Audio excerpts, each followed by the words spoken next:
La parole est à Monsieur Yves Albarello. Merci Monsieur le Président. Ma question s'adresse à Monsieur le Premier ministre. Monsieur le Premier ministre, nous sommes tous conscients qu'aujourd'hui, il faut baisser la dépense publique. Mais à l'heure où les maires de France font voter leur budget, vous venez de leur jouer un bien mauvais tour. Ce dont je vais vous parler, et vous vous en doutez, c'est la brutalité dans la manière avec laquelle vous avez décidé la baisse des dotations aux communes. C'est vrai.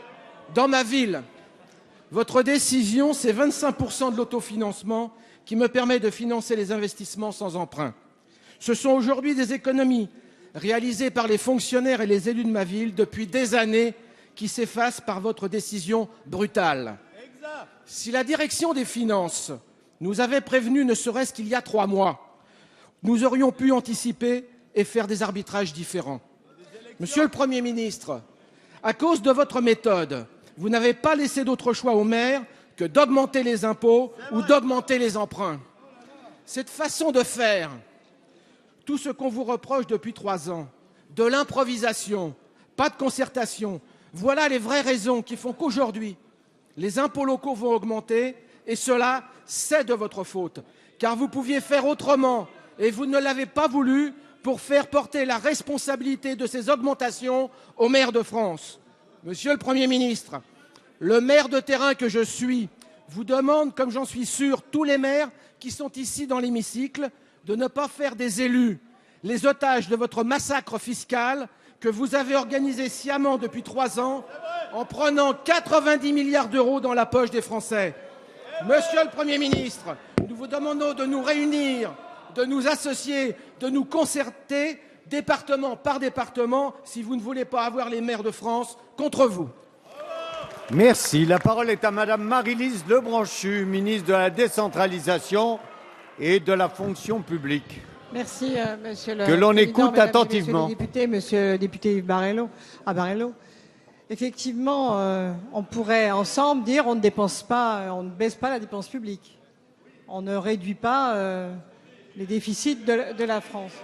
À partir du moment où on a pris cette décision, monsieur le député, on ne voit pas comment on peut baisser la dépense publique de l'État sans baisser les dotations.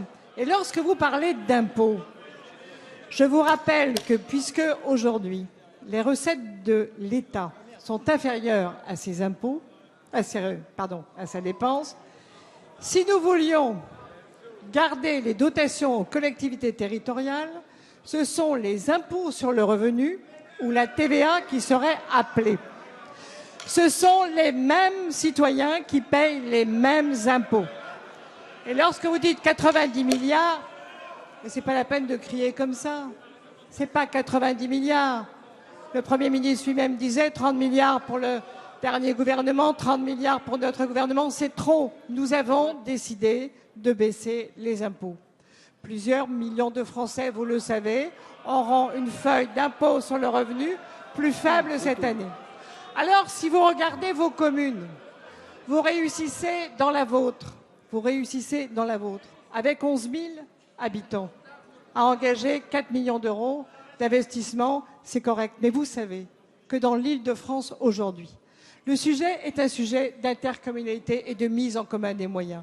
Parce que ce que nous constatons, et ce matin le comité interministériel concernant le Grand Paris y a en grande partie répondu, c'est que l'hyper-richesse côtoie l'hyper-pauvreté. Et que si nous voulons tirer nos collectivités territoriales vers le haut, c'est-à-dire répondre au logement, répondre au transport, répondre au développement économique, la seule solution que nous avons, monsieur Amel, c'est l'intercommunalité. Merci, en Île-de-France. Madame la Ministre.